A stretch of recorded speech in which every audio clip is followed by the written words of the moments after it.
Iniwan niya ako noong panahon na kailangan ko siya.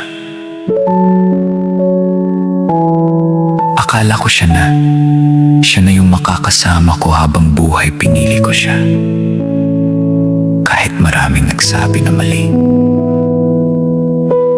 Pero isang araw, nalaman ko may iba na pala siya habang ako todo tiwala.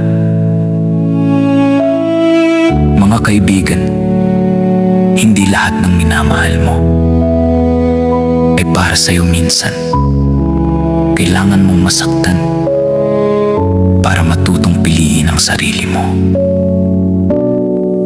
Kung naranasan mo na to, mag-comment ka. Hindi ka nag-iisa.